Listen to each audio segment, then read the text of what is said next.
6:33. And call to order. And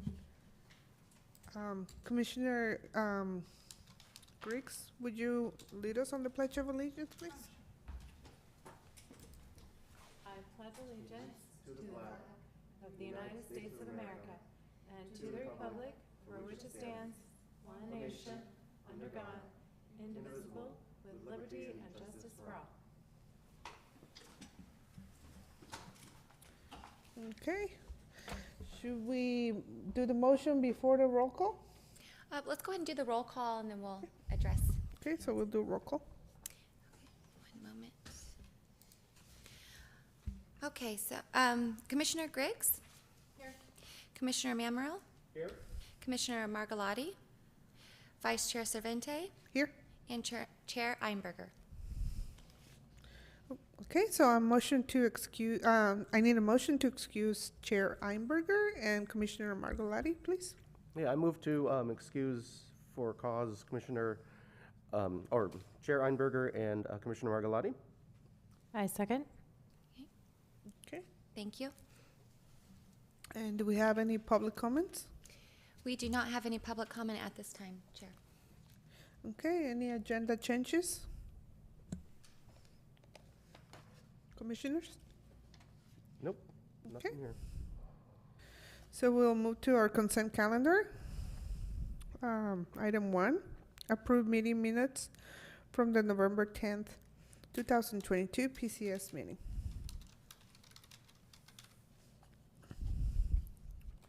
And after you, I'm assuming that you read them, so when you're ready, Mhm. I need a motion, please. Okay. I move to approve the meeting minutes for November 10th, 2022. I second that motion. Thank you. Okay. Are we gonna, we don't need to vote, right? We do need a motion to adopt and approve the 2023 calendar. Oh, yeah, I'm moving that, but for item number 1. I was asking. Okay, so item number 2, approve 2023 Parks and Community Service Commission meeting calendar. And I Chair, move just- to approve. Okay. Aye. Oh, you have to motion, and then we Well, need a there's a second. vote. So, So there's you a know, vote. all in favor? Are we motioning or voting? We're motioning. Yeah. We're motioning first. But- We need to motion first, and then we vote. So motion to approve. Oh, You need to second. I second? Thank you. Okay. We'll go ahead and Okay. complete a roll call. Commissioner Griggs? Aye. Thank you. Commissioner Mamarel? Aye. And Vice Chair Cervente? Aye. Thank you. Okay, so we move to business. Item number 3, fee study discussion. Thank you, Vice Chair. So we are here this evening to further our discussion on our fee study for the Parks and Recreation Department. As a kind of a historical of how we got to where we are today, I kind of want to just recap. So in 2019-2020, the Parks and Recreation Department had the desire to review our cost recovery rates and for the programs and services that we provide to this community, with the intent to try to create a master fee schedule for the department that would be reviewed and approved by City Council with each fiscal budget year. And this would be part of the budget process. So during this time, as well, to help with these efforts, the Parks and Community Services Commission formed an ad hoc committee. And we worked with a consultant, 110% Inc., where we were able to be a part of a Bay Area cost recovery cohort. And that included the City of Napa, Redwood City, City of Sunnyvale, and Fair Oaks Recreation District, which we were able to identify that we all had the same goals and objectives of creating a fee structure. and aligned with our department's cost recovery plan and service strategies, or service categories, excuse me. And then on May 13th, 2021, this commission met with 110% Inc. to discuss the 12 service categories that were identified based off of the programs and services that the department was providing to the community at that time. And we were we were able to identify the cost recovery rate of what we wanted each of those service categories to be at. Since then, we have re-met. There was some things that occurred due to the pandemic, and we are trying to pick up where that work was left off, because a lot of work and time and energy went into this project. And really our goal is to be able to complete this within this fiscal year, so we can present something to City Council that would align with our budget for fiscal year 23-24. So we met last time and we reviewed the pre-COVID service strategies of what we were calling that, because those service categories really reflected a time period of our department, of how we were operating and the types of programs and services that we were providing. And then we also discussed the post-COVID service categories of where we're at today. A lot has changed because of the pandemic and the way that we were offering and the types of programs and services we were offering to this community. We really wanted to reflect that. We wanted to memorialize our history and how we got to that place, but we also wanted to recognize that as a department, and traditionally, like all Parks and Recreation departments, we evolve, and we continue to evolve to continue to meet our community's needs with the types of services we're providing. So we discussed some of those changes, and then we also reviewed and discussed a cost recovery pyramid model that's part of your packet and attachment 2, and how those service categories fit in with the pyramid model that was presented. So that model, just as a high level as we're looking through it, it's a 5-tiered pyramid, and it has a principal foundation, which is pretty much outlines the benefits filter. That's really what we're trying to identify here. A model that illustrates a cost recovery philosophy for a Parks and Recreation organization that identifies the types of service categories and really defines a common language in terms of concept that are related to pricing, and sets cost recovery percentages associated with each level of those services. Each tier of the pyramid, 1 through 5, is a level of service from highest community benefit to highest individualized benefit, with the goal to ensure that we are ensuring equitable pricing for our programs and services provided, maintaining the quality of the service of those programs and services, and identifying and recognizing core services for the community. The foundation of an upward progression is intended to represent a public Parks and Recreation core mission, while also reflecting the growth and maturity of our organization as we enhance our programs and facility offers. So level 1 is the highest community benefit. It's the foundational level of the pyramid, and it's the largest that encompasses those services, including programs and facilities that mostly benefit the community as a whole. Level 2 is a considerable community benefit.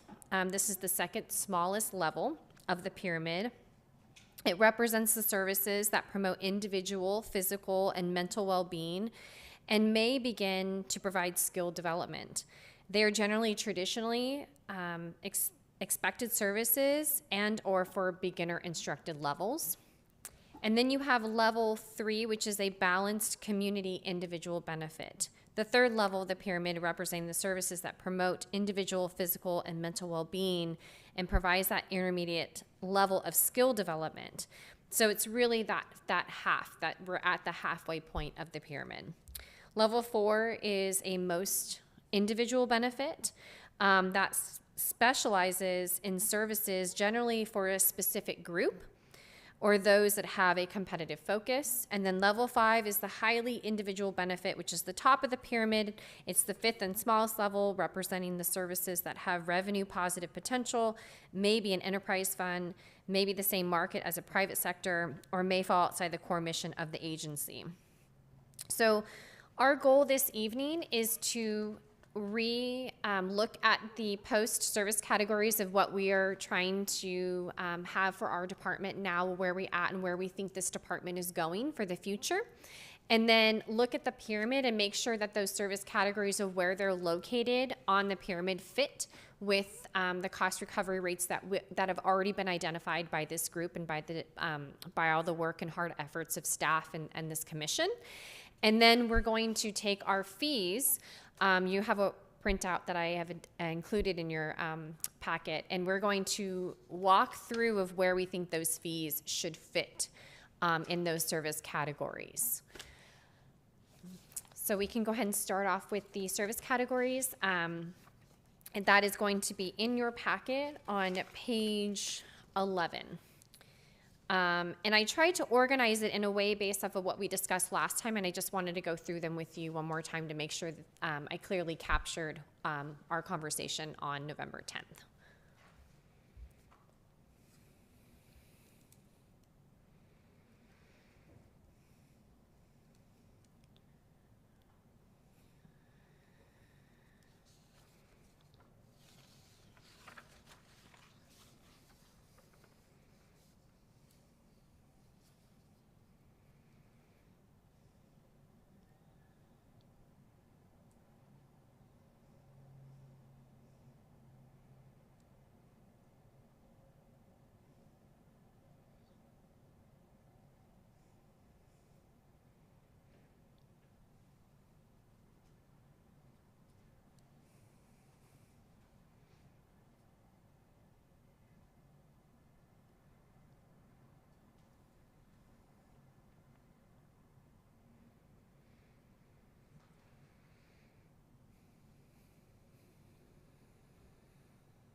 So in tier one, which is the high community benefit, which we have set from 0 to 10% cost recovery percentage, we have our volunteer internships and community service programs. We also have our non-monitored park and facility use. So that would be, I'm sorry, I forgot to describe the volunteer. That would be, the volunteer internships and community service programs, it would really fit with all the volunteer opportunities that we are currently providing within the city, like the Community Garden Cleanup Day, the Ridge Trail Day. We have our bird box cleanups, multiple volunteer opportunities that we provide to this community would be in that category. And then we have our non-monitored park facility use. That would be for just going down to the park or using a trail and not having any exclusive use, and just using the amenities that are there during the day. And then we have our community events, like our nonprofit community partners. These are for citywide events provided by a city-recognized nonprofit or community partner. This would be like Pride, Juneteenth. We do a lot. Veterans Day, Memorial Day, like all of those community-based events. And then we have our community events that are produced by the city, which would be July 4th. That would be Magic of the Season, the one that we're currently in right now. And so that's what would encompass that. And then tier 2 would be considerable community benefit, which is the 25% to 50%, and that would include facility passes and drop-in monitored access.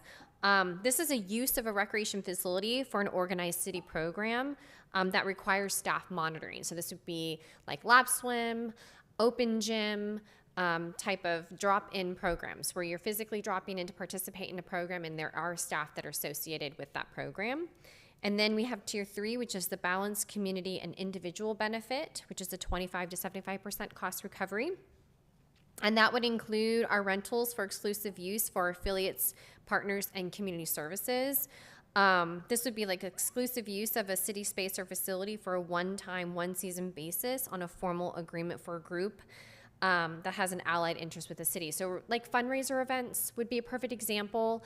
Like crab feeds, we don't want to charge them the full rate, but there is still a cost associated with the city, and we want to keep those costs low for our nonprofits because we know that they're doing these fundraiser events, which potentially they're going to put that money back into the community in some shape or form. And so keeping those costs low helps them be able to maximize on those fundraiser opportunities. And then we have our classes, programs, and workshops and camps for beginner or multi-level. And then tournaments and leagues. This is before one-time sports or multi-game events, tournament-type programs. Tier 4 is a mostly individualized benefit, which is the 50 to 75%, which includes trips, day, night, extended trips, anything for that individual type experience. And then we have our specialized activities and camps, which are more of like those summer camp experiences, like the STEM and basic summer camp.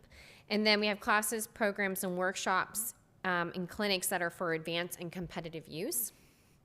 And then tier number 5 is our highly individual benefit, which has a 75 to 100% cost recovery rate, which will include merchandise, concessions, or food, private, semi-private swim lessons, rentals for private use, where this is for just a general resident or non-resident coming in to use a rental for a birthday party or for a some sort of celebration or meeting. And then you have our rentals for exclusive use for private and commercial businesses. This is for like a company who wants to come down and do something where they're going to be charging an admission and making a profit off of having that rental. Do these service categories fit with where you think this department is at and where this department is going for the future? Are you looking for comments? Yes. So should we open that to public comment first? Yes. Okay. Any public comment? There is no public comment, Chair. Okay. So we start with Commissioner Griggs, any comments? Sure, thank you. Okay, first, I just have a clarifying question. Thank you for all of this work, by the way. My first clarifying question is for tier 1, the 0 to 10% is what we're looking to get back, right, from offering these activities. So to me, everything here looks like things that the city spends money on and gets nothing actually back.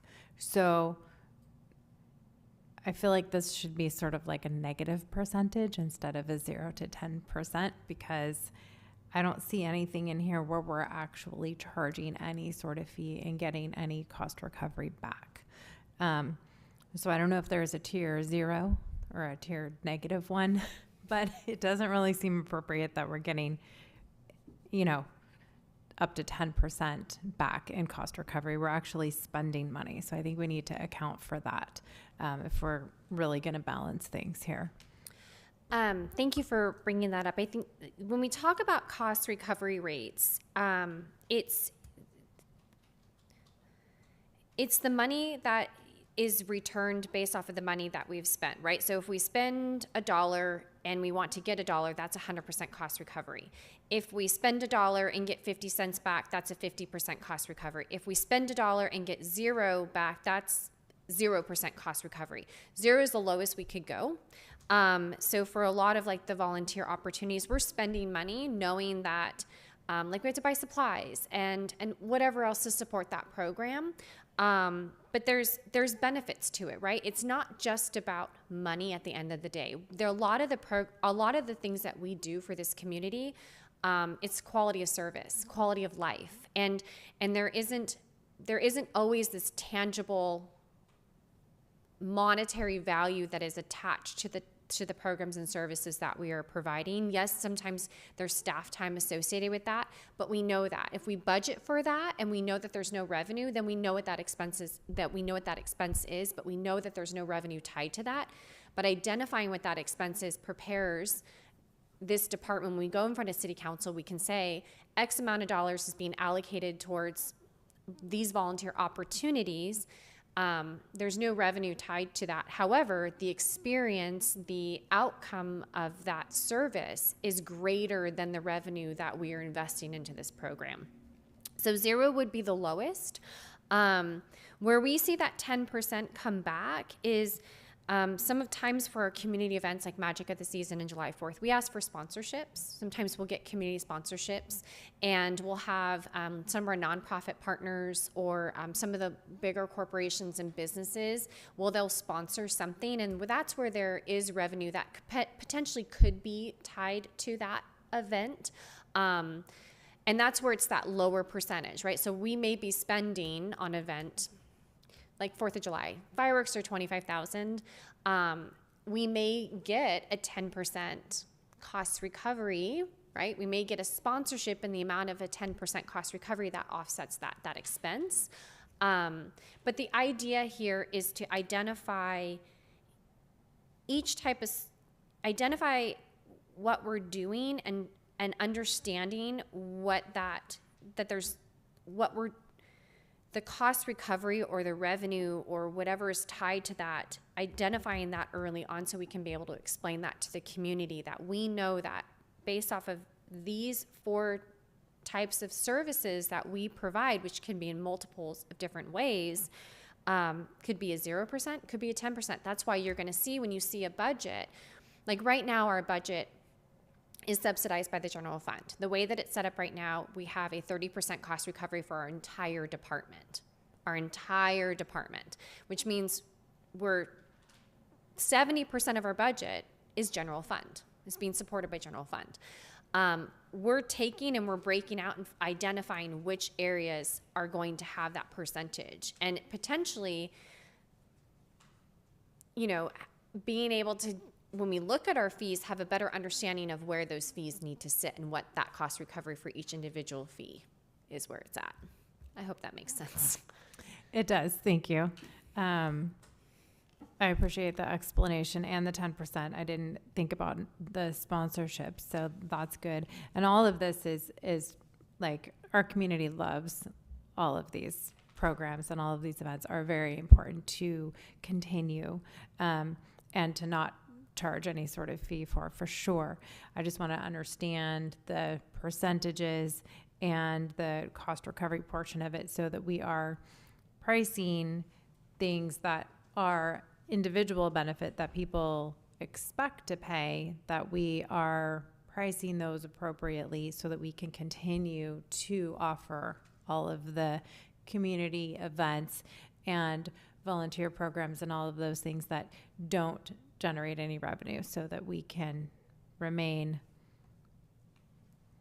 solvent.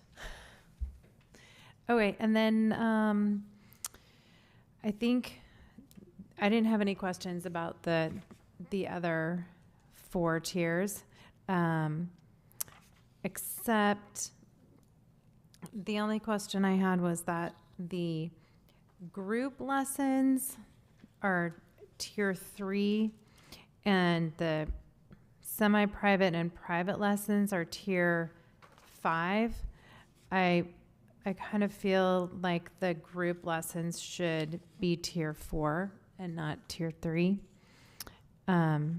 because that is something that is sought after. It's something that fills up. It is of a great, I feel it's more individual benefit than community benefit. I mean, I think there's a community benefit to every individual activity, right? Each individual who's doing something and getting a lesson or participating in a community activity is then giving to the greater good, but a group swim lesson is teaching that individual child to swim.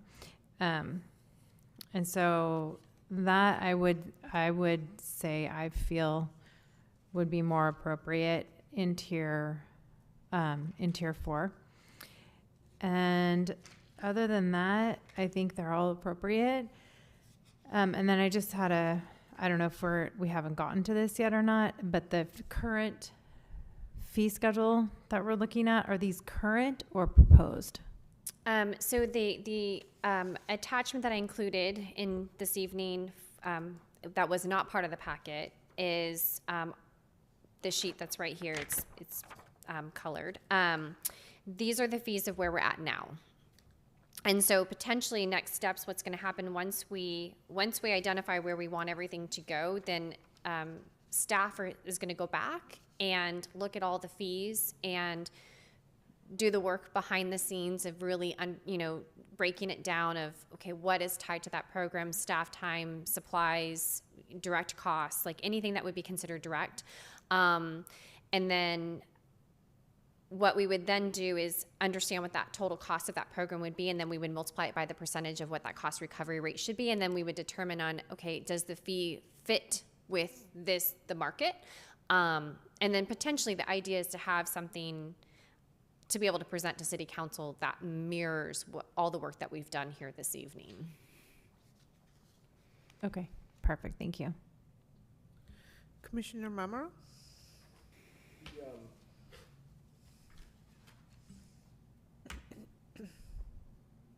The service categories and the way they're broken up, I mean, they really look real good. I note that there could be a fairly big difference by putting something into a tier 3 and into a different tier. Just kind of as a maybe a hypothetical exercise, s'mores and meteors initially. I mean, my feeling would be it's a tier 4 specialized activity. But there could be a good argument that it's a tier 3. And that kind of makes a difference.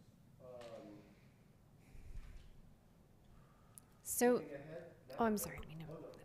and also looking ahead, Napa Junction long-term rentals of those classes would be a tier 3 situation, I assume. So when we look at this and we look at the tiers, traditionally beginner programs, there is individual elements to it.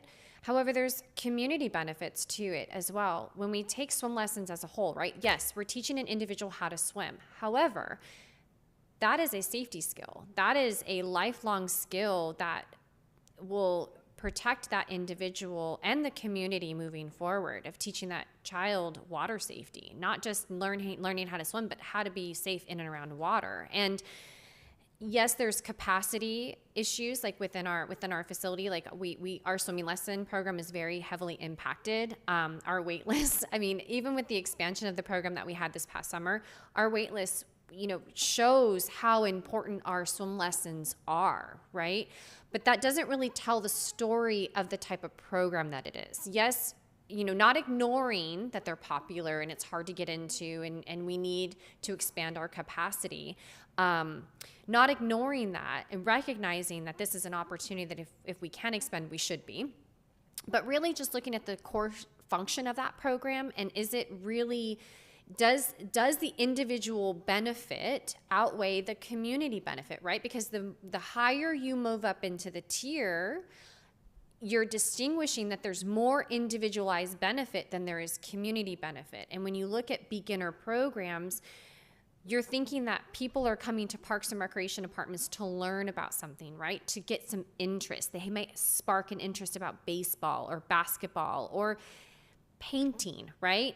And then potentially they're going to move on to something more intermediate or advanced. They're going to move up into the ladder, and that's where it does become more individualized. So with that concept, traditionally what you'll see through Parks and Rec, because I did look at several other Parks and Rec models, the beginner and multi-level is traditionally at that third tier because of that element that there is that concept that yes, there's a little bit of individual benefit, but there's also kind of the same when it comes to community benefit, because we're teaching, we're expanding that experience, we're helping the community with the type of things that we're doing.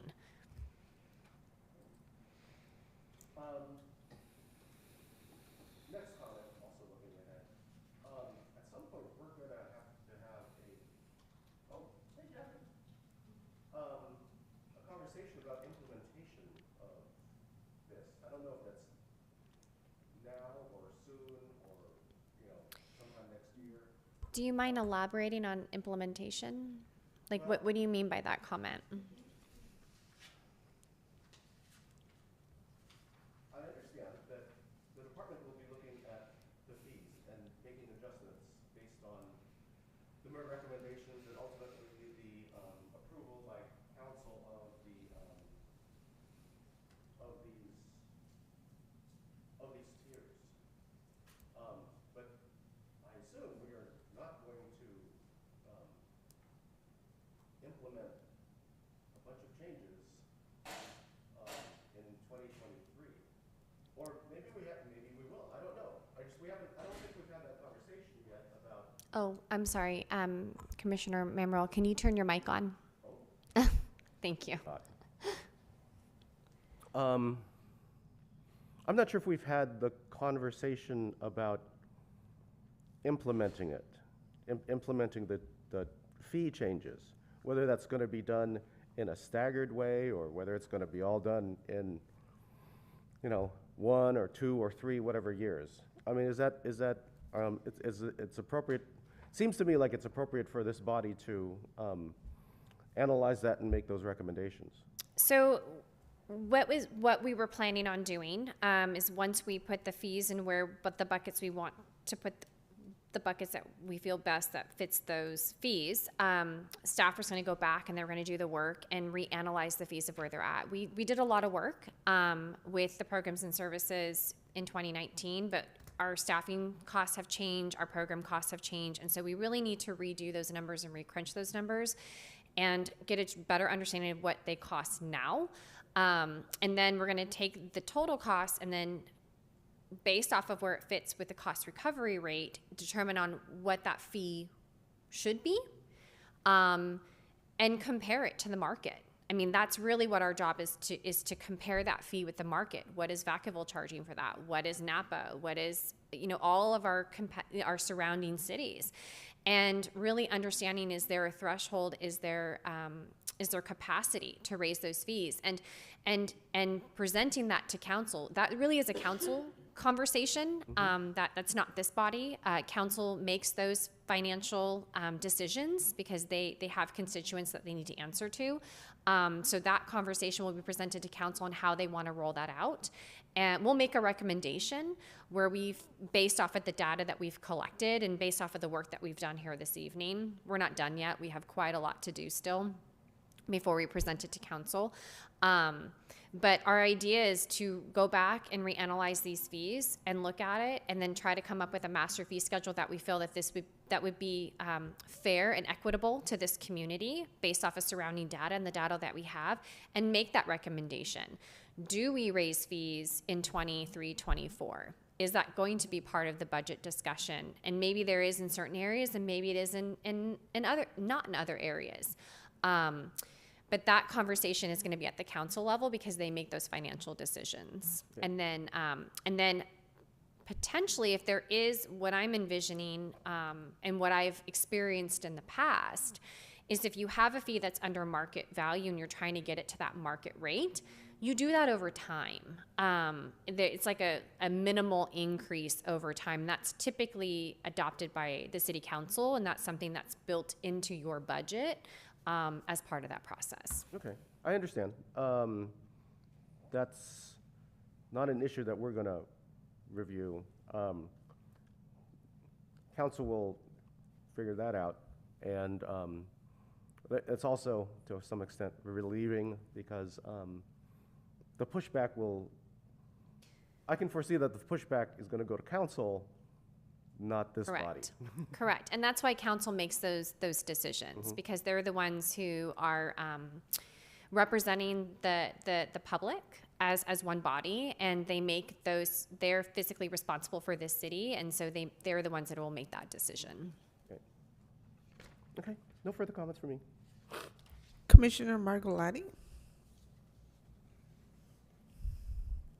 I'm here, sorry. Any comments on item 3? No, I just joined, so I'm catching up. Thank you. I think this is a great visual. I really like the pyramid because it's, easy to understand.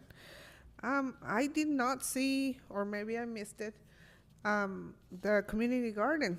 Where would that fall? We can talk about that. That could be a part of this discussion. Can I make my comments about Absolutely. it? We tried to raise the fees for that garden. I think is the biggest bargain in town. And I don't think it's fair because the amount, they don't get charged for water, and then the rest of the town has been asked to do severe changes on their water usage. And then also, the plot of land. While we were doing the talk some time ago, I did some of my own research on gardens around the area, and the one in Summerfield was $75 a year, sorry. And we're charging 15. How much is it? 15. Yeah, we're charging $15. 15 a year. That doesn't even cover a month of water usage. So I think that, this is a good time to make a plan because, one, I would like to see what tier it lands on because it is a community garden, but it's an individual benefit, most of it, right? I don't think there's any schools that have a plot there. I think it's all individual, correct? Yes. So I'm really curious on how we can Well, what we tackle can this again. Well, what we can do is we can identify, like I said, so if we're good with the service categories of where they fit, then we can move on to the next exercise and look at the fees and discuss where you want to put each fee. So are we good with the service categories and the percentages that we have set for this body? I am. Okay, perfect. So what we can do then is we can take a look at the sheet that that I've handed out to you this evening. Kathy, I apologize. I handed out a sheet this evening. Okay, I'm just looking at the packet. I will be very descriptive with what I'm saying. So we'll start off with aquatics. We have, again, we have some new programs coming online, so not everything is listed here because it's not yet finalized. So, but it's pretty comparable to what we're offering right now. So we're going to try to mirror it with what we're doing this evening. So lap swim, we have a drop-in rate of $6 per visit, or they can purchase a monthly pass, and that typically includes about 12 visits at $80 per month. Where do you see this on the pyramid? Like what service, what tier would you put this under? Or what service category would you put this under? It's like 2 to me. I think it lists it under 2, actually. Yeah, it does. Is that a Leave it- trick question, Ally? Because, It was a trick question to make it's sure I late. was explaining this correctly. not, that's it. That's your one pass. Okay, I'm so sorry. Okay, so same with water exercise. That's typically a drop-in program. You can pay for the month or you can pay drop-in. It's very similar to lap swim. So would you concur that that's tier 2 as well? Okay, drop-in programs. How Isn't many, that 3? Isn't that a recreational and or instructional program? We have a teacher for that, right? We do. That's a great point. We do have a teacher for that. We have specific assigned staff that teaches that class versus lap swim. so I think that's 3. I'm curious why it's, well, how many classes per month for the aerobic? Sometimes it's 12, sometimes it's 13, sometimes it's 14. It really depends on the month. Right now, during the winter, it runs Monday, Wednesday, and Friday. We have a 10 a.m. class and an 11 a.m. class. So it is, it's a 50-minute class, meets during that month. So what we do is we look at the calendar and see how many Monday, Wednesdays, and Fridays there are, and that determines the class rate. And then the drop-in is typically $1 more each visit. So because we're trying to encourage people to sign up for the class so we can meet that minimum enrollment. I'm wondering then why is the lap swim more if it doesn't require a teacher, but the aerobics does require a teacher. You see what I'm saying? I'm following you, and I don't disagree with you. I'm glad you're bringing that up because this is an actually conversation that we have internally, that we've actually had last week when we were discussing programs for the upcoming summer.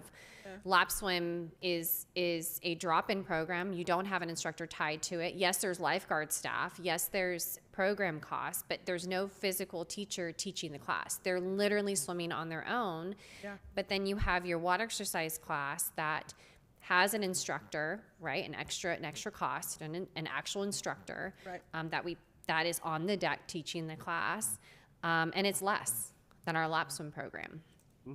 Yeah, because you said you had said for the lap swim, it's around 12 drop-ins a month, roughly, right? Yep. So that will be, if they go 12 times, it actually will be $72. So it'd be cheaper just to pay the.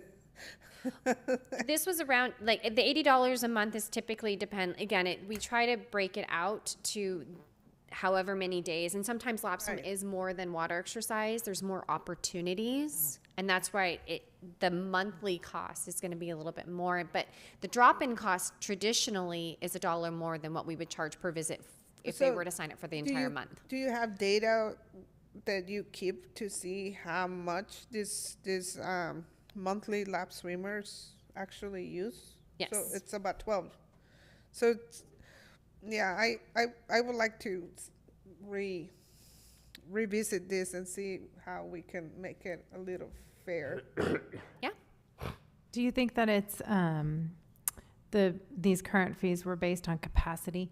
Like lap swim, you can't get as many people in the pool as you can for a water aerobics class, and you have the same number of staff there. You have one lifeguard teaching the class, and then you have backup lifeguard. And for lap swim, you have 2 lifeguards. So it's the same staff cost, but you can actually get a lot more people in a single water aerobics class than you can in an hour of lap swim. It's not based off of the capacity. It's actually based off the amount of programs that are running in the pool at the same time. So what we've done this past summer is, instead of just having one program run in the pool at a time, we've had 2 or 3 programs to try to reduce that staff cost, right? Like, again, spread that cost out to keep those fees lower, has really been our goal. This lap swim fee is pretty comparable to what other people charge for lap swim in the area. So I'm not quite sure.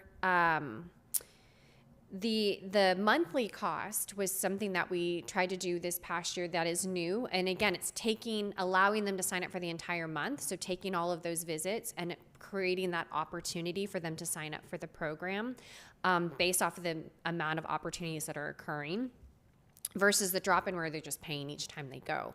But the $6 drop-in rate is a pretty fair and competitive rate of what other people are charging.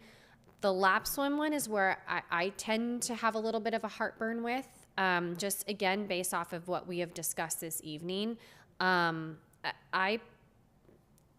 Looking at the 2 programs and again, the quality of the programs and what each program, yes, there's drop-in options, but it's a different type of program. You traditionally have lap swim, which is drop-in. They're dropping in, they're swimming, it's physical fitness, they're using the pool. Sometimes there's multiple programs going on at the time, so you're trying to reduce that cost. But then with water aerobics, you actually have an instructor that's designated to that program, teaching that program. Yes, there's more students, but again, there's other programs that can't run in that pool because of that program. So it is almost kind of maximizes the space. So when we look at our summer programming, when we have water exercise going on, you'll notice that during those times, swim lessons are reduced because of the amount of space, because we know we need X amount of space for water exercise and we have X amount of space for swim lessons, and we need to accommodate the larger class, which then in turn reduces the space for other programs, other opportunities. So they should be paying for that space. They should be paying for that time. They should be paying for that space. It's an organized program. Yeah, I agree. So what tier would you place that in?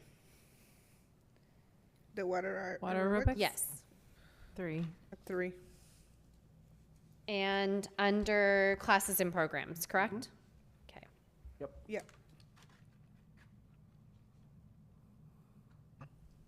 Okay. Then we have recreation swim. This is our free swim that we traditionally offer during the summertime, where individuals can come down and just drop in to swim and play and interact with others in an organic aquatic environment. And right now we charge residents $3 and non-residents $4. I'm sorry. We charge residents $3 for youth, $4 for adults, and non-residents $4 for adults, $4 for youth, $5 for adults. This is a drop-in program. And is this fee for swimming only, or the adult that doesn't swim has to pay the same amount? Correct. Anybody who comes in the facility, because we have a max capacity for that facility, and ultimately the staff are staffed based off of the total number of people in the facility, not just the water. It's the entire facility. That's where our max capacity comes from. Got it. I think that's listed under 2. Okay. That's 2.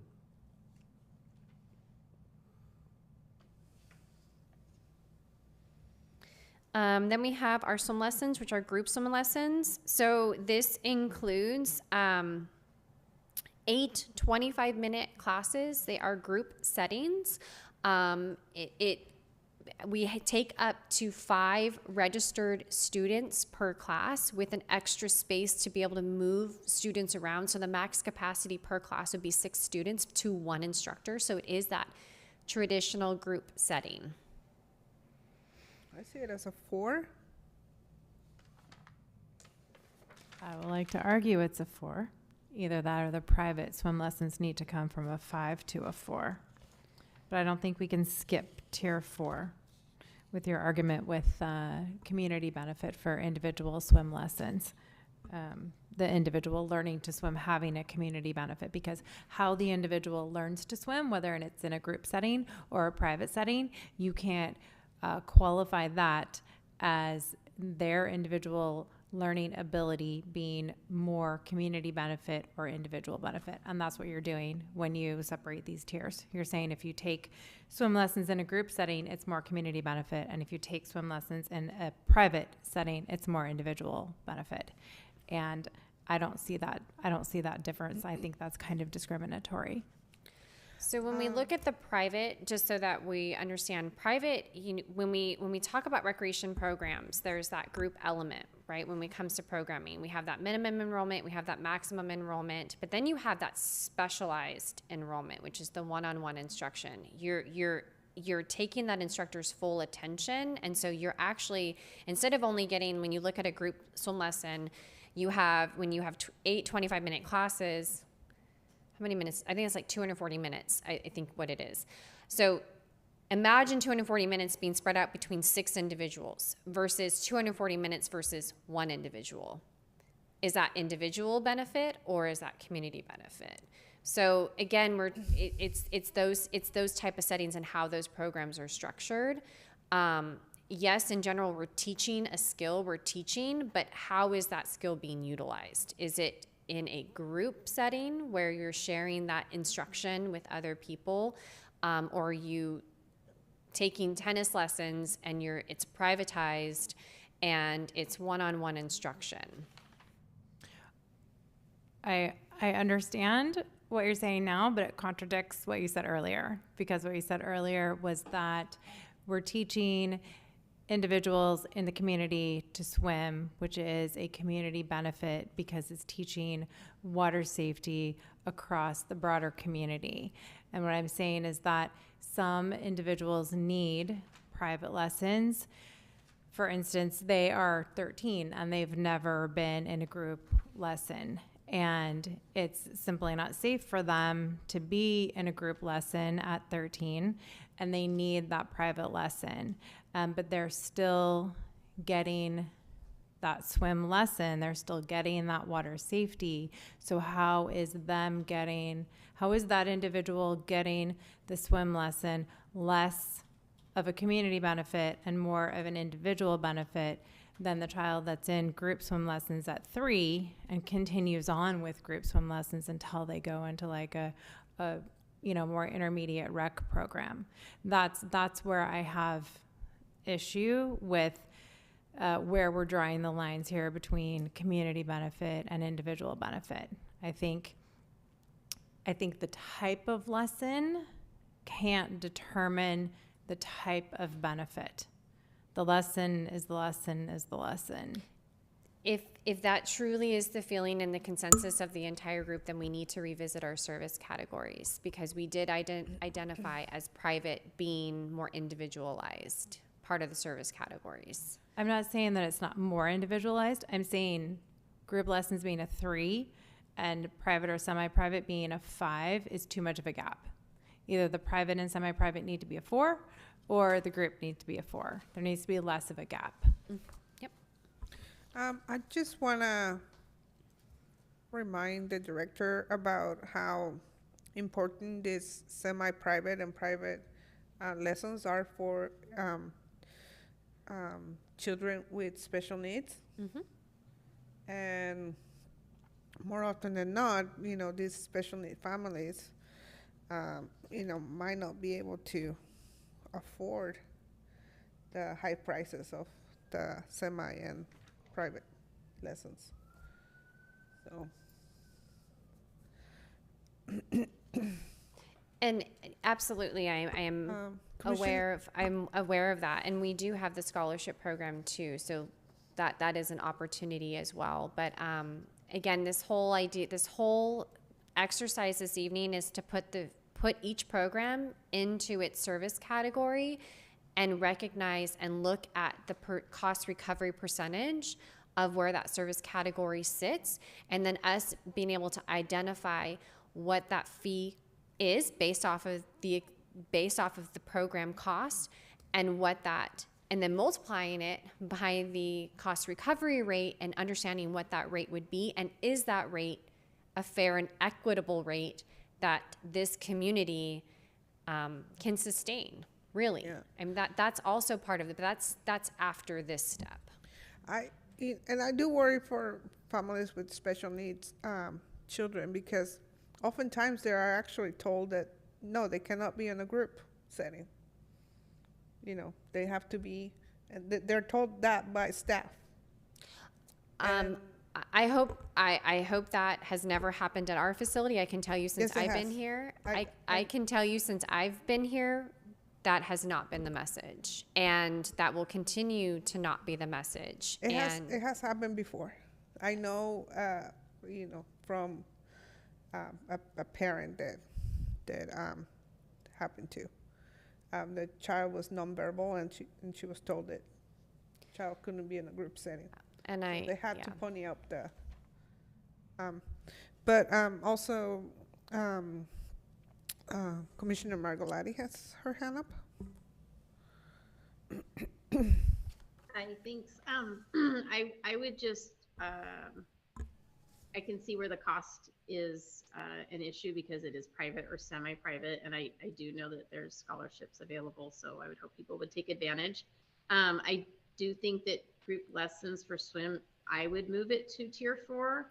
I see it as being specialized, and there's also more staff needed for that, and lower numbers versus a basketball team or fitness classes where you can have larger groups where your instructor to student ratio in swim is much smaller and needing additional lifeguards on deck as well. So I would say that moving swim lessons to tier 4 would be where I would see that belonging more.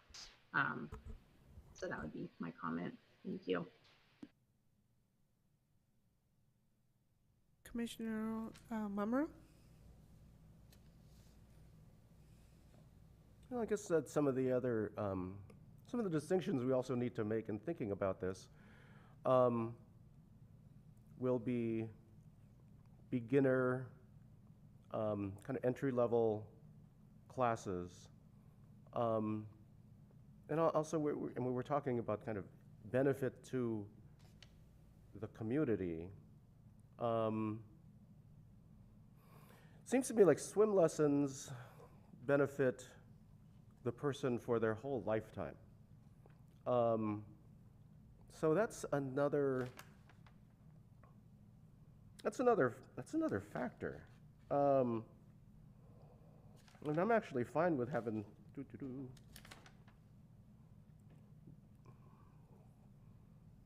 swim group lessons and fitness classes in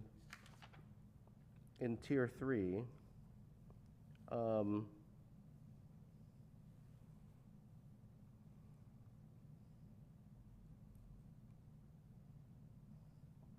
Perhaps another factor is to think about how these classes benefit the individual, sure. The individual benefits the community. And for that reason, lifeguard training seems to be a tier 3 situation. I don't know how much it costs to go through lifeguard training. So, yeah, it's quickly dawning on us that this is a much more detailed and complex conversation we're having. We're all not going to agree, and that's fine.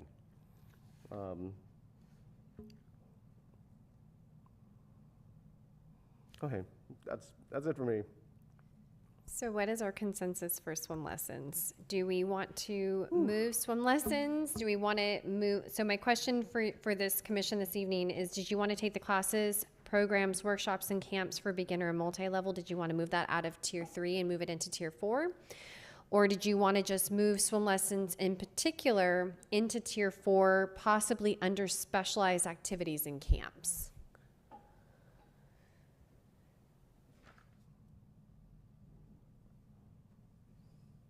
I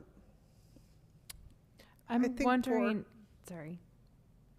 Yeah, I think 4. 4 under specialized activities and camps? Yeah. I have a question.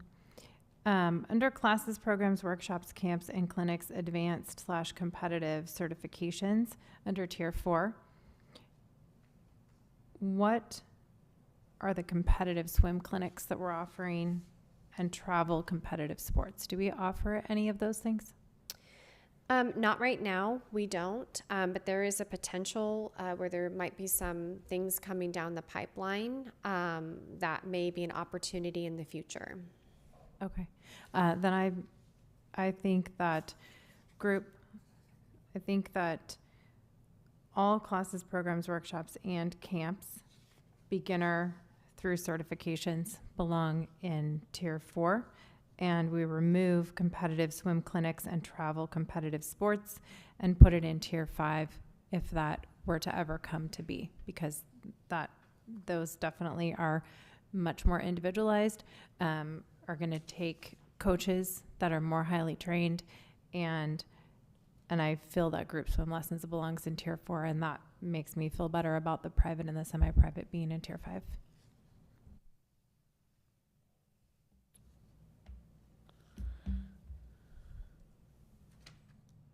Is everybody in consensus with that? No, I don't agree with it. Okay. Yeah, I do think that, well, for me, I think a distinction needs to be made on beginner entry-level lessons. And while it's a wobbler, sure, seems like tier 3 for beginner lessons kind of is appropriate.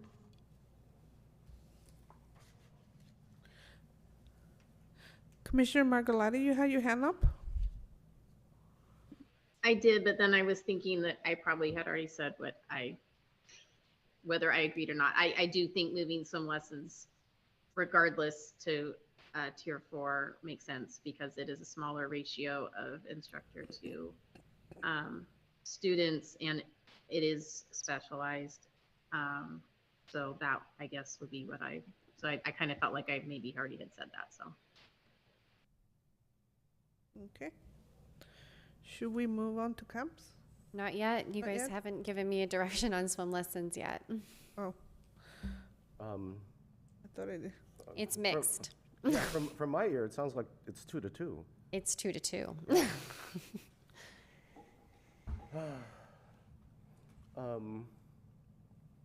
Just for So- clarification, you're just taking our feedback? We don't have to come to a consensus or anything, Right. correct? Correct.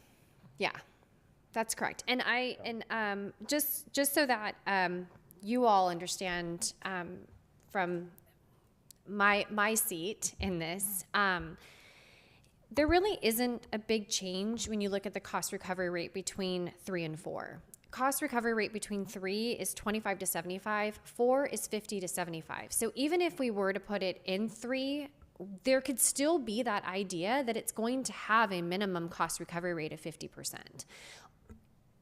Some classes, again, it's when we look at it as a whole, it's not we have to find fees that are going to be equitable for this community, that are going to be something that this community can have the ability to participate in.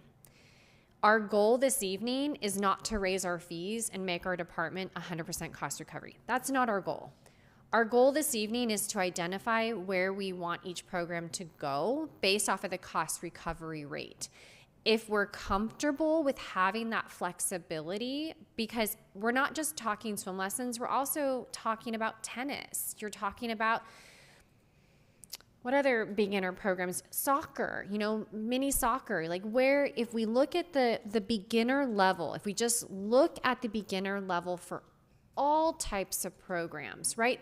Traditionally, you're going to be serving toddlers and young children, which you want a smaller class. They need more of that individualized attention. You need to have an instructor that can corral them and to teach them and create an engaging and foster a fun environment.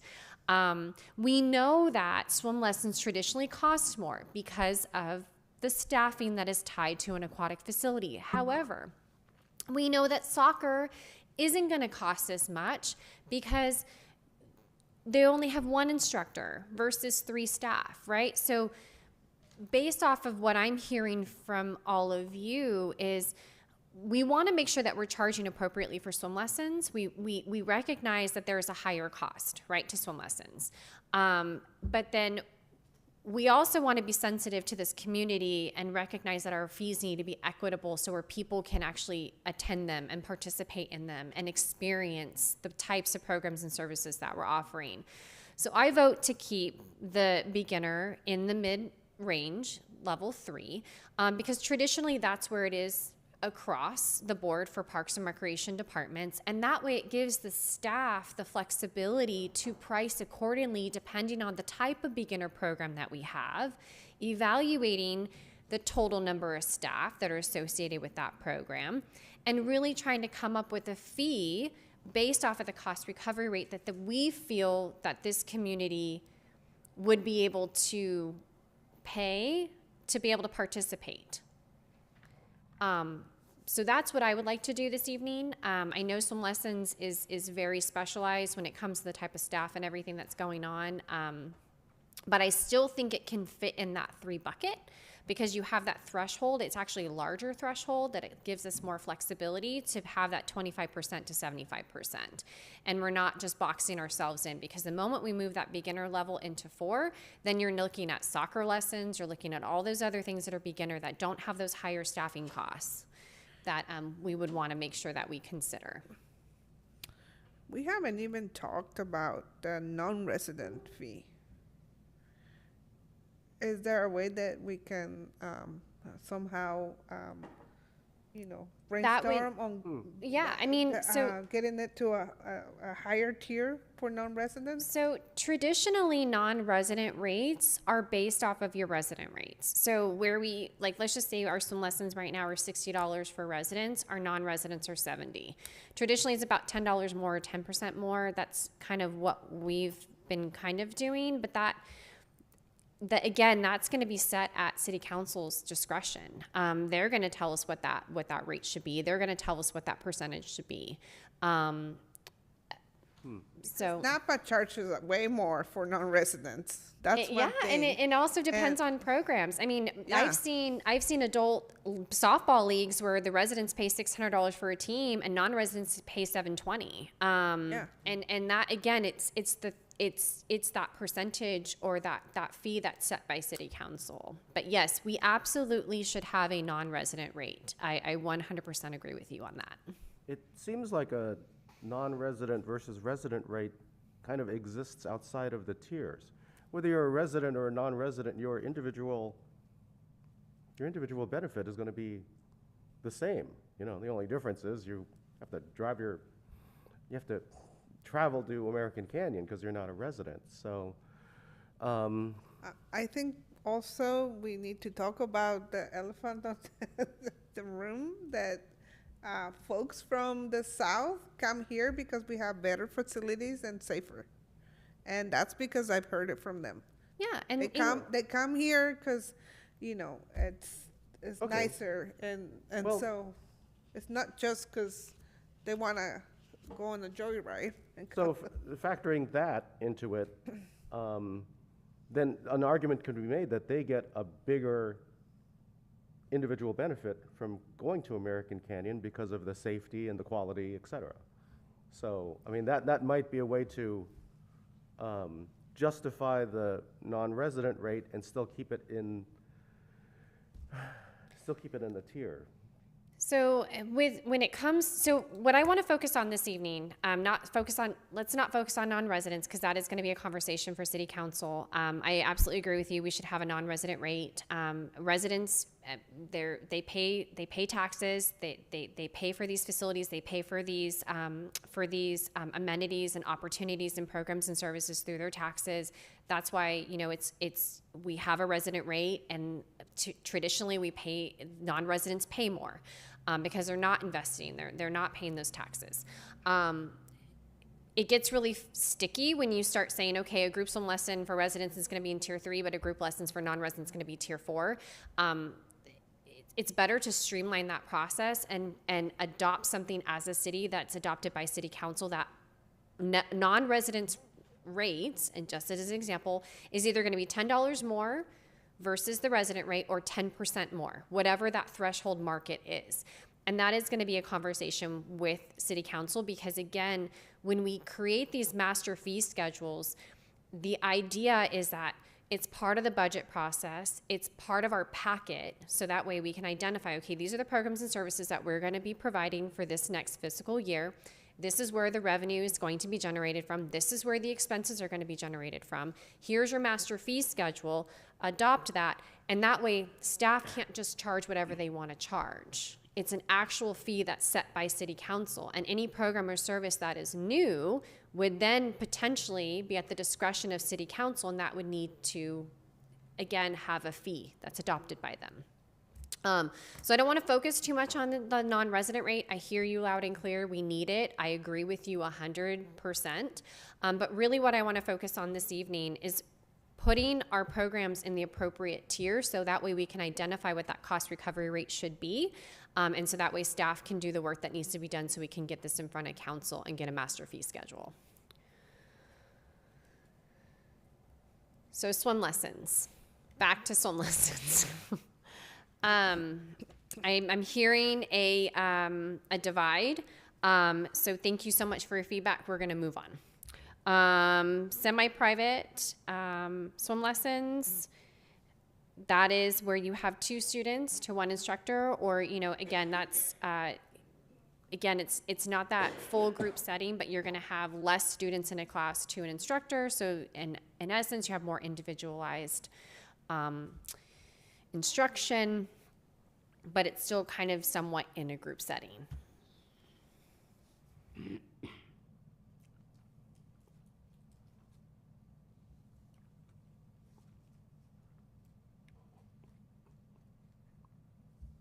Right now we have that identified in tier 4, 5, tier 5.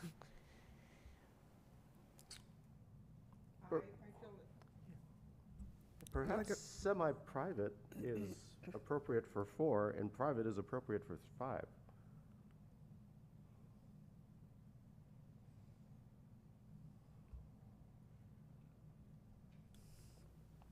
Other commissioners have any comments? I'm okay with semi-private in 4 and private in 5. I would like to move those competitive and travel things from 4 to 5.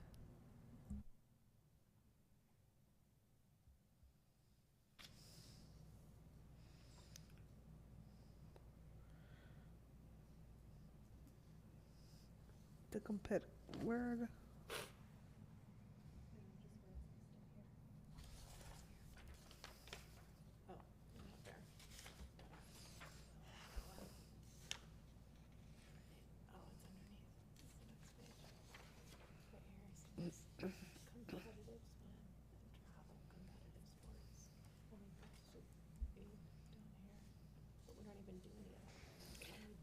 I don't think we've ever done them. But if we do like clinics and, that should be fine. Stuff's expensive.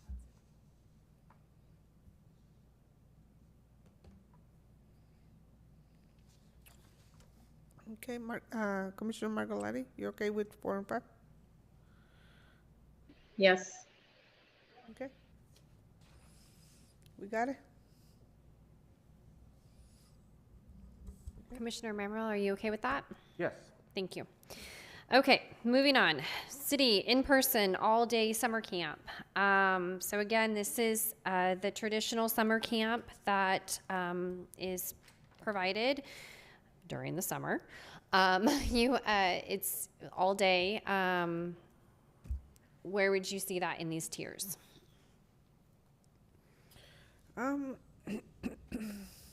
What is summer camp considered as far as like level? Because we have different camps. We have it in 2 spots. So this summer, we're going to be bringing back our Canyon Kids summer camp. And it's going to be that traditional summer camp experience where they're going to be able to be dropped off at 8 o'clock in the morning and picked up around 5. Those are just estimated hours for this time. But then we're also going to have the option for a half-day camp that if a child is participating in one of our specialized camps, like a STEM class or a Lego class or even our sports camp, we call it Camp Connect. And so then they'll be able to come in the afternoon. So that way they have that full camp experience if the parent needs that care. So they'll do the specialized camp in the morning and they'll do the day camp in the afternoon. So that way they get that full day of care. Is that the partial day? Correct, yes. And what time would that be? Right now, it's many hours? estimating about starting around 1 o'clock because the specialized camp, it's going to butt up. So there isn't going to be, if there's a gap, the staff are going to be there to pick them up, or the parents can be able to drop them off if it's off-site, and then they're going to have lunch. So it's traditionally a half day, probably about 1 to 5 is what we're thinking. But we just can look at the camp all together, like just as one, as summer camp. We don't have to worry about the partial day if we just want to look at camp as a whole. But wouldn't the partial day be the specialized camp and be in tier 4 and the all day general camp be in tier 3? Not necessarily, because it's still the same program. It's just only half the time. And so when you look at the experience, it's still camp. It's still summer. It's still that summer camp experience. The specialized camps are going to be the one that says vendor in person, partial day, or vendor online. Like those are going to be more of like the STEM and Lego classes. The more specialized, like the engineering and science, things like that, where we physically bring in an instructor to teach those classes versus having city staff do it. I think camps for me will be 3. And if the commissioners want to chime in, I don't need to call you.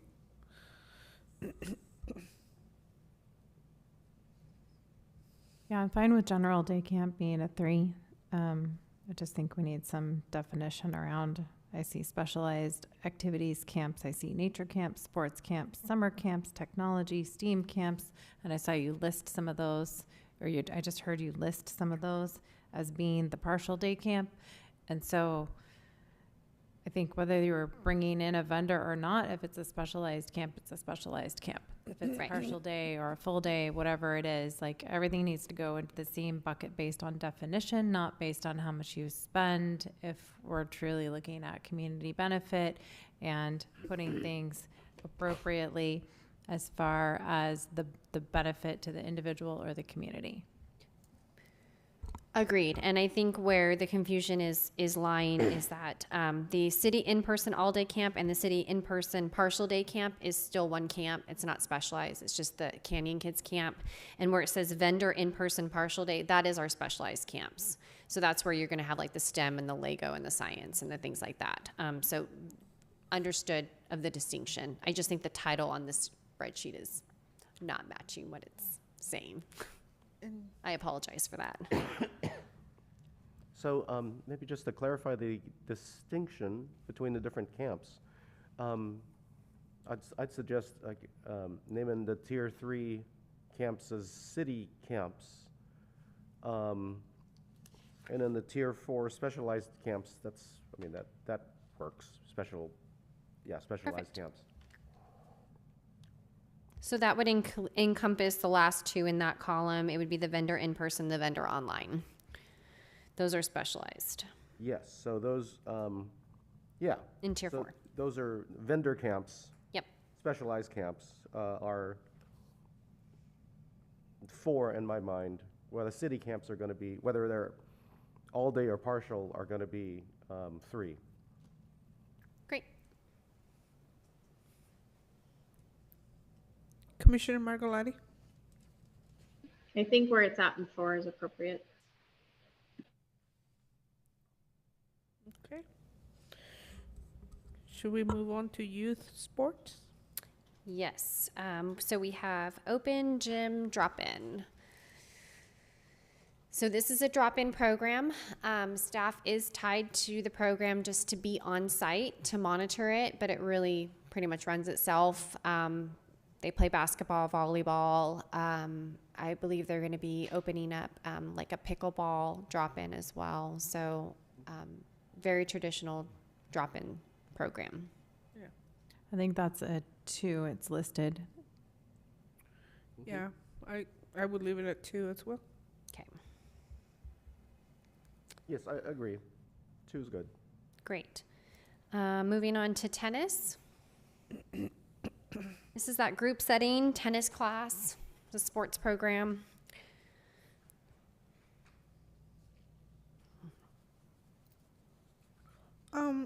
For my experience with tennis, it's very beginner, or barely intermediate. So I would keep it at 3. Commissioner Margolati is nodding. Yes. You want to chime in? I also agree. 3. Yeah, beginner level sports. I think, I don't know. I think everything else in that box is a 3. You mean the dance, ballet, hip hop, and martial arts? Also 3? Yes. I agree. Excluding basketball or all including basketball? Well, your basketball league is really It's a league. recreational. Well, it's supposed to be recreational, but some of them get a little competitive. I seen it. Yes. So I have, so is everybody in agreement that dance, either, it doesn't matter really what type of dance, ballet, hip hop, jazz, and then martial arts, self-defense is tier 3 beginner. Okay, Yeah, they thank all- you. Yeah. They'll require a specialized instructor. I have a question. Basketball is $120. What's the price justification? Just curious.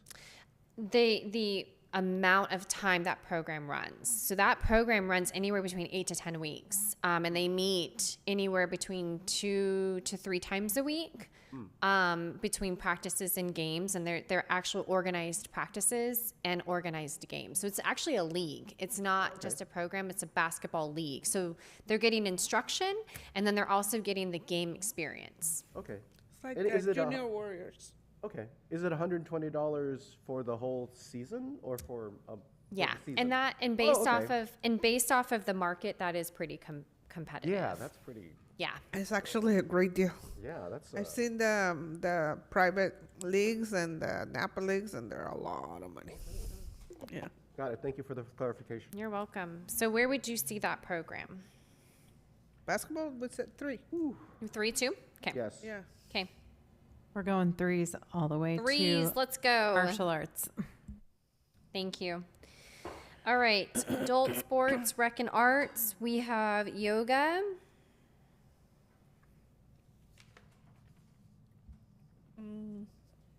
These are adult Fitness programs. classes. Yeah. The yoga, dance, aerobics, and Tennis. tennis. Yeah. And the tennis is semi-private group. It looks like it's a group class. No.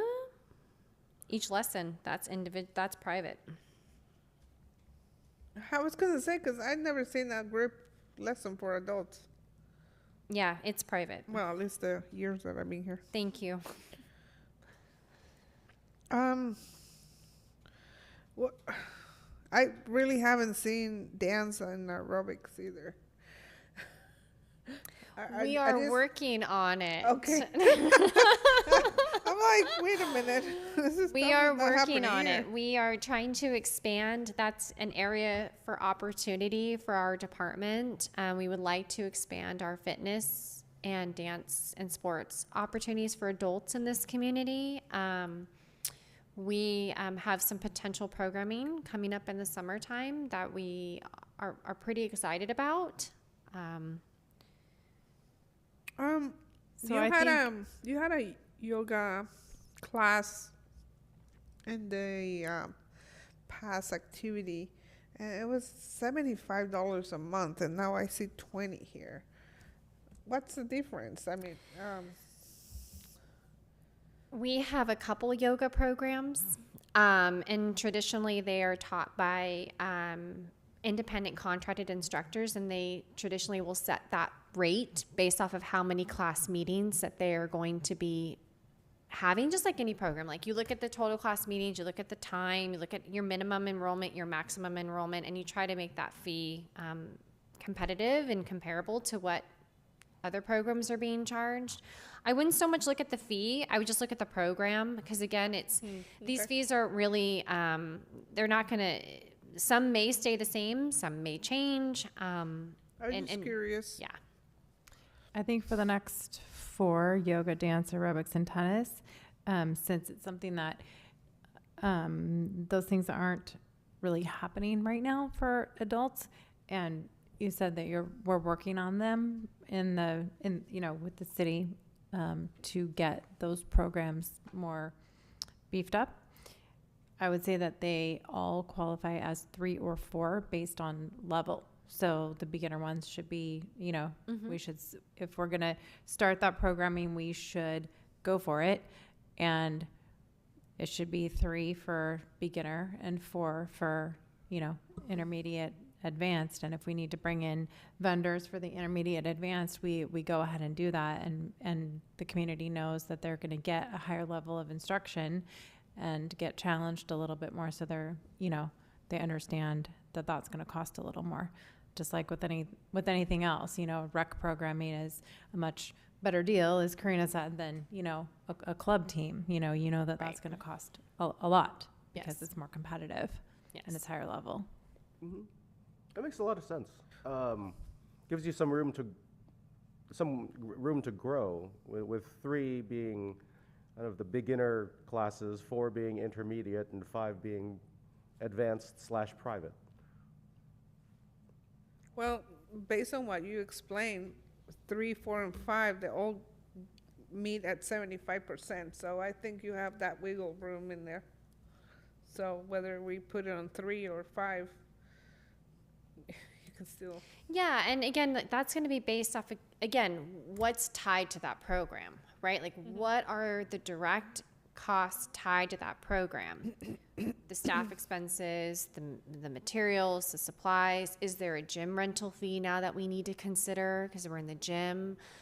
So those are all the expenses that we are going to take into consideration when we're evaluating these programs and costing them out, and then multiplying it by the percentage rate and really recognizing or understanding what that fee should be, and then what can the market sustain. So there's going to be a lot of analysis that's going to happen. There's going to be a lot of work behind the scenes once we get through this process this evening. Some staff time is going to be actually spent on looking at our programs and really identifying, do they fit within the cost recovery model that we've identified this evening? What are our true costs? And then what are the fees that we're going to be presenting to council, and what does that look like over the next couple years? So yes, thank you. Okay, so moving on to activity adults 50 plus. Line dancing and yoga again. Is that happening? Okay. The line dancing I experienced, and oh, they're great. Big group, really excellent instructor. And everybody's over 50. I'd advocate for putting that into 3, because of the age of the folks. I mean, 52. I mean, when you get into senior citizens' age, cost is a definite factor. Well, the amount of community benefit that brings to that bracket, that age bracket, I think we should keep it at 3 too. Yeah, complete. Yeah. And emphasize on the 25%. Keep the low,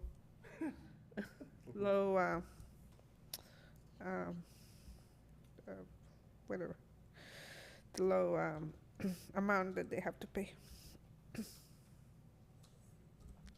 Yeah, I think 3. It qualifies to me as a group activity, regardless of the age. Clarence.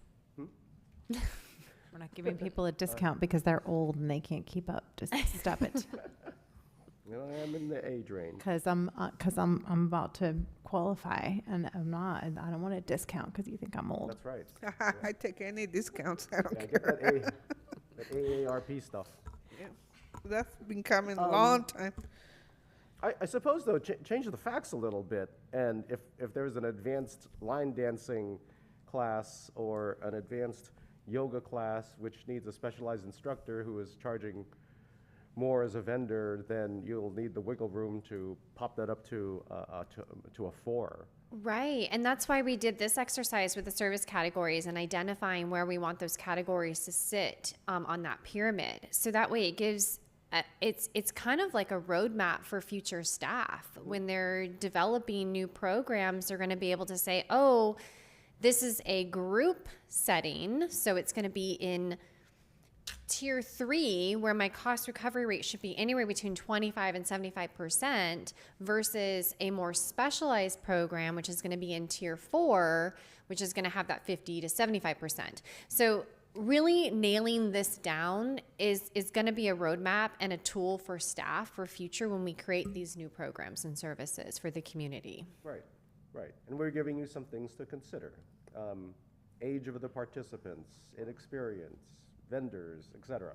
Right. So, And all that goes into it. I mean, we know traditionally 50 plus programs, I'm not going to call them seniors because 50 plus, that's not the name anymore.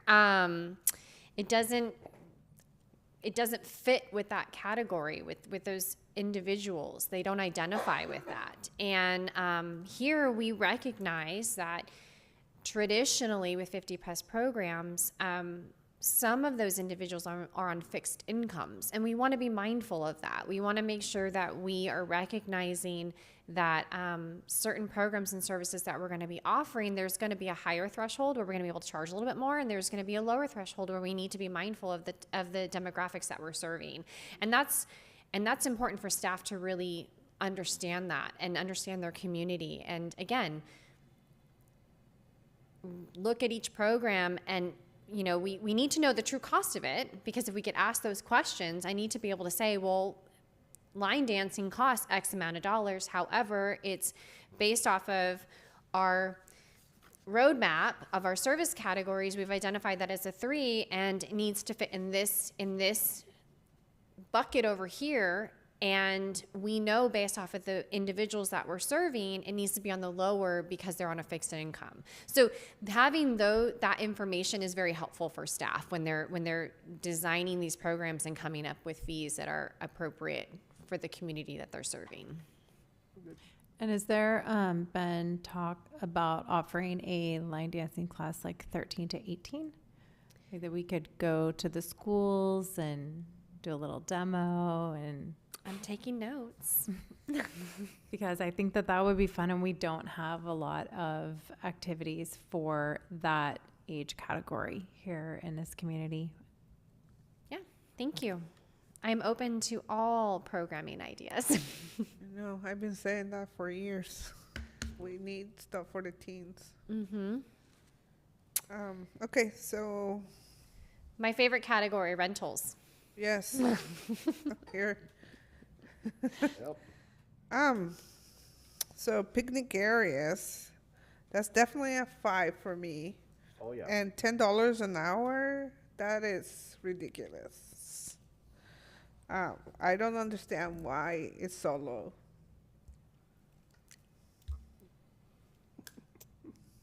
Yeah, as I recall, last time I rented a park space it was $50 for the whole day. Is this I mean, $10 for a 6 hour minimum, is that a recent change? So we, at some point during the pandemic, our fees have always been $10 per hour per day for park rentals. At some point during the pandemic, we transitioned to $50, just a flat rate, because we were recognizing that the rentals were traditionally around 5 hours. So we just thought it would just be easier to communicate that to the public that it's just $50. But now what we're noticing is we kind of need to get back to what council had approved for that rate, which is the $10 and per hour, and really mirror what people are renting. And we're noticing that they're staying there longer. And so we want to recognize that. And again, we don't want to change the fees. We want to keep the fees of what they're currently at right now. Our goal is to not have multiple parties in a day if we don't need to, because we know that parties can last in between 6 to 8 hours. If you've been to my parties, they last a long time. Like, those kids like to have a lot of fun. But we're just trying to get back to what our fee is. It's $10 per hour, and just based off of what we're seeing, it's about 6 hours, and we're really trying to have to avoid that thought or that feeling that after 6 hours you have to get out and get out of the park and leave. We're not policing it. It's really on an honor basis of you come down, you rent your space, and we're imagining it's for the day. We do want to know the times that you're going to be out there, and we are going to rent it based off the time that you're out there. But say somebody comes down and says they want to party from 10 to 4, and that's 6 hours, and they end up staying until 6. Great. Enjoy your time. You rented it for the day. It's at that point, it's on a first come, first serve basis. They're part of the community. We only rent to residents anyways. Have a great day. We're just trying to get back to what our fee originally was, which is the $10 per hour, and recognizing that traditionally parties are about 6 hours.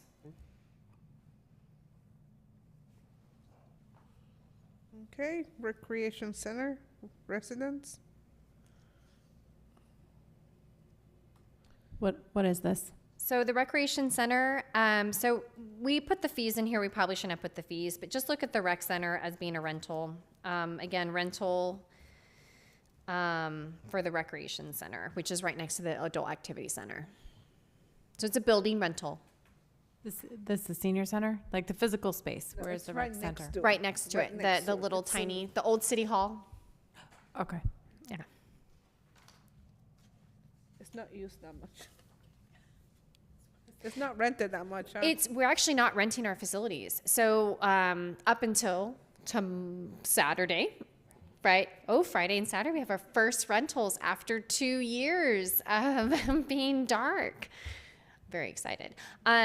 So we're getting a lot of interest about our facilities, like our indoor facilities. People are itching. They really want spaces to be able to do meetings and activities and celebrations and parties. So we are renting. And we have the entire month of December is completely booked out right now. We're booking out into January right now. I think we have 3 rentals on the books for January. And traditionally rentals take place Friday evenings, Saturdays, and Sundays. So can we do the next 4? And Yeah, we can take the buildings, which is going to be the rec center and the adult activity center. I think Yeah. that's fair enough to just group that together. yeah, and still it's an individual rental private, so I still leave it at 5. Yeah, and keep Buddy. in mind also, just because I want to throw this out there, that for going back to the community use for fundraisers or for community type events, that's where you're going to see that distinguishing characteristic that's going to change that rate, right, based off of the type of use. So if a community partner is using it for a fundraiser, you're going to find that rental.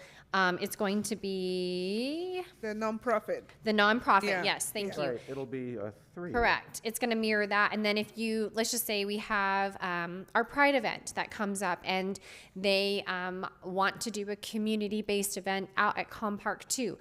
Well, that's where we traditionally do not charge for that because it is truly community-based. Like it is open to the community and we allow them. They're able to rent that space and we do not charge them for that space. We permit it for the day. And there's no fee associated, but they still have to follow our process. Like they still have to submit an application. They still have to submit insurance. They still have to follow our process. Just traditionally, there hasn't been a fee tied to that because it is truly a community-based event. Correct. Okay. So then all of these in this box, going all the way down to pool parties, would be a 5 if they're private and a 3 if they're nonprofit. Yep. Right. Yep. And then if it's a community-based type thing, like Juneteenth or Pride or Veterans Day or Memorial Day or at the color event that they're trying to plan in April, where they get to throw the color. Wait, but if it's a Holly? Yes. Okay. So those are like community-based events so that we traditionally Holly. don't charge for those. Yeah. Right. The distinction is going to be The type of whether the use. event is free is a big one. Yeah. And the type of use, right? Is this truly community? Is this kind of community, kind of private, or is this truly individualized? I think that's where we're going to be able to distinguish. And I think we're all on the same page of how we see those rentals. Yeah. Well, I want to actually, the sports fields, I don't feel that's a 5, like you were saying. Because, you know, the sports, the way I see it is, the way I think it is, we have the soccer leagues or the, even volleyball kids from the high school set up their nets to practice at some of the sports fields. So I'm wondering, when you say $15 an hour, who are you charging? Not our community partners. Like, so right now, our community partners are American Canyon Youth Soccer League. We have the football league. We have Little League, where we do not charge for their time. Right? Those are community partners. Okay. There is a benefit to the community versus a privatized travel ball coming down or travel competitive league coming down that wants to rent our fields. There's no community tie or connection, but they want to use our fields for a big tournament. That's kind of how we Got it. work through those types of rentals, like kind of because we get a lot of requests, like outsider requests. And those are the questions that we ask. What type of event is this? Are you charging? Who's the draw? Like who are you drawing in? Is it a regional draw? Is it a community draw? What is the type of event or type of rental you are having here? Are you a community partner? Is there that connection? Is there that tie? So when I look at all of these rentals, and I think we're all very much on the same level here, is community is community. Traditionally, there has not been a charge. I don't foresee that changing. Nonprofit fundraiser, still community tie, like Kawani's crab feed, spaghetti feed by Phil Lamb. I'm just making that up. Clarence, excuse me, I'm using them as an example. It's in the realm of But like, possibility. just if they are a community or a nonprofit that is recognized by this community where the city works very closely with, there's going to be a nonprofit rate that's going to be associated with that, and there's going to be a lower rate. You're not going to get charged the privatized or the regular rental rate that somebody would if they're holding a private event. Thank you for clarifying that. Yeah. Appreciate it. Okay, so, yeah, I agree, 5, Old Winter. I'm kind of curious, does that happen a lot? A private group renting the sports fields or sports courts? We've actually gotten some interest. There's a cricket group that has come down from Up Valley that it was renting our fields over the summertime at Kimberly Park, and we were charging them for that because they were coming down. We had some other groups utilizing our fields or utilizing our trails for runs. Where it's open to the general public and it's a regional draw, and where we will charge for that. But like for the Ranger Run with ACCPF, they're a true community partner. We don't charge for that. They have to go through the regular process. They have to fill the application. They have to provide insurance. They have to do all the regular stuff. But typically, there aren't any fees associated with that type of use. And there are plenty of people that just go guerrilla style. Yeah, they just use it, right? Well, during baseball season, you know, the baseball fields are reserved for Little League, and we've had, you know, some issues that leagues from, you know, other cities come and take over the park when, you know, when they're not supposed to, and it's been an issue. And that's not unique to American Canyon. I mean, No. that's why we have the rental process, and we ask that even though there's no fees associated with the rentals with our community partners, we still want to make sure that it's rented through our system, and that they have a facility rental permit to make sure that they have that space and the space that they need to run their organized programs. So that way, when there are issues like that, they can pull their permit out and just try to have that conversation with that individual and let them know that this space is rented. And that typically works very well. But yes, I mean, our parks are open from sunrise to sunset for the general public use. That falls under the Tier 1. And if you want to make sure that you have that space, that's where you're going to pay that rental rate if you're somebody coming in who's not a community partner. Okay. All right, so should we move on to management and staff reports? Yes, thank you so much. So I would like to give you an update. We are in the middle of our Parks and Community Services recruitment. We received about 10 applications. We have 2 seats open.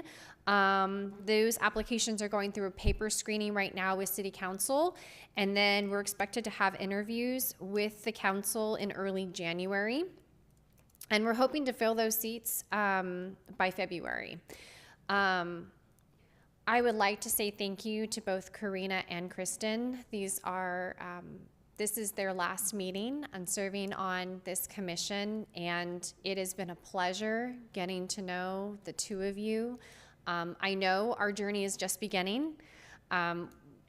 You both are very well connected in this community. I know we're going to be working a lot together moving forward, but on behalf of the City of American Canyon and the Parks and Recreation staff, we would like to thank the both of you for your service and for your time and for leading and guiding us through some of the most difficult times cities and communities have faced. And thank you so much. We've really enjoyed working with you, the two of you. Thank you. You're welcome. Summer recruitment is happening. We are starting that. I know it's crazy. It's December and we're already talking about summer recruitment. But you're going to see some stuff come out the end of this month through April. We are looking for rec leaders and lifeguards. Like I mentioned, we are bringing back summer camp. We're bringing back a lot of classes and programs. And if you know anybody that wants a job, have them fill out an application. We need some staff for the summer. Director, sorry, quick question. What is the hiring age for the city? I believe it's 15 with the work permit. Yes. Is that just for lifeguards? Because I think that the city age, not the city hiring age, but like, I think like the county ordinance is you can work at 14 with a worker's permit. So that's why I was asking. I think the city is 15 for majority of our positions, but you're going to want to look at each job description because it will distinguish the age. Lifeguards are 15 and a half. And then we have rec leader positions as well, and front counter positions. So it really just depends on the nature of the job, but I believe the majority of the positions start at 15. I would like to let you all know that we've ordered our playground equipment for Linwood Park, Northampton Park, and Via Bellagio. We're expected to get it as early as May, maybe April. And so each park takes about 3 weeks from start to finish. So just that's coming down. We're going to most likely do a ribbon cutting ceremony for Northampton prior, just because that's going to be our all access universal playground here in the city. And so we want to really recognize that and acknowledge that. And then coming up on December 13th. Quick question. Sorry. Yes. I don't want to forget my questions. At the council meeting, they were asking for the different type of flooring for the Via Bellagio. So was there a resolution for the type of flooring for that playground? So as of right now, we're moving forward with just the wood chips at Via Bellagio. We have received a quote to put pour in place there, as well as a larger shade structure at Northampton Park. And we're still trying to finalize the quote for multiple park restrooms, and that's going to be coming back to council at a different date.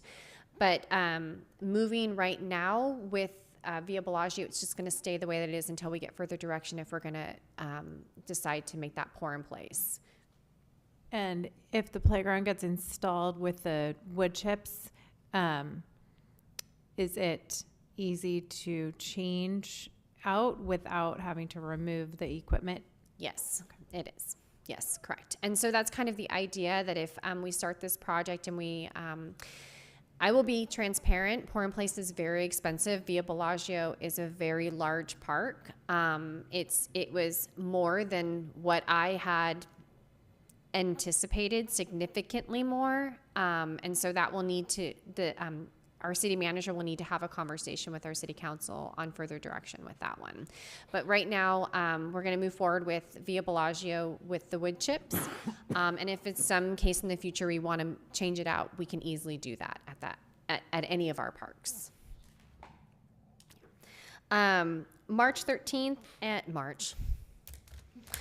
December 13th and December 14th, we have our I Spy scavenger hunt. And then on December 15th, we have our Cocos and Carols. That's in partnership with AC Seroptimus. And then on December 17th, we have our Donuts with Santa, I'm sorry. Donuts with Santa. All of those programs can be found online, and community members can register to participate, and we encourage them because it's going to be a lot of fun, and it's a great opportunity to kick off the magic of the season and the holiday season and celebration with family. The city offices will be closed from December 23rd through the 27th, and the Parks and Recreation office will be closed. The actual building itself, the brick and mortar, will be closed from December 23rd through December 30th. However, we have our virtual online city hall for all of our city services, and we encourage residents to visit the website if they need anything during that time. And that is it for me. Thank you. Thank you. So we move on to commissioner comments and future items for consideration. And do we start with Commissioner Creeks? Well, to line up with tonight's meeting, my only comment is an item for future consideration to bring back co-ed adult softball leagues. Commissioner Mummer?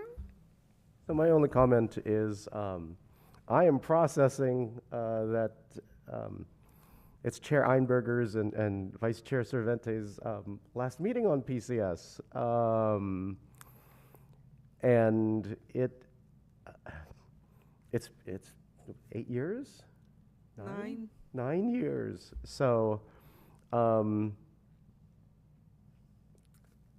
it has been wonderful having you as both as colleagues and friends, and doing this service for the city, but also having a lot of fun with it. So we're looking forward to welcoming our new commissioners in February, but also just, remembering that, we're only here, because of like our efforts, and like we've just been a really good team, and I am gonna miss that greatly.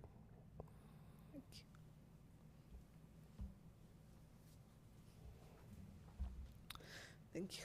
Okay, that's it. Commissioner Margolati? I'm just wondering, I know that the honorary commissioner is still a vacant position. Is there any update on that, or maybe I missed it? I do not have an update at this time. I think our main focus is filling these roles, and then we'll go ahead and revisit the honorary commissioner role once the two positions are filled. Thank you for the reminder. Okay. Do we need to, well, we don't need to go into item 4, right? Because it's already on file, correct? Correct. We're done. All right. Once you say we're done, we're done, Mr. So- Vente. 8:30? But I have a question. Oh, Not done yet. Will the PCS interviews be in person? Yes, they are going to be in person. They're going to try to do it the same way that they did the planning commission's interviews, where it's going to be a public meeting, because it has to be, because the entire council is going to be here. But we ask that the applicants that are not being interviewed at the time, that they wait respectfully outside. However, it's not required, because it is a public meeting. And the city council will go through the series of questions for each of those candidates, and then they will vote and hopefully make a decision that evening, so we can fill those roles by February. Wait, so the candidates wait outside Outside Well- the room, yes. while the other candidates are being interviewed? That is what is asked. However, it is a public meeting, and so it's just out of respect to the candidates, and making sure that it is a fair and equitable process, that the candidates take their turn for their interview time. That's interesting, because on Zoom, You know, can see everything. Yeah, Yes. you're all on it together, right? So it's a little Yes. it's a little different format. Okay. Do you have our new planning commissioners? We did. I do not know. I forgot to write down their names. But yes, a decision was made that evening. I know, and I can follow up. Okay, thank you.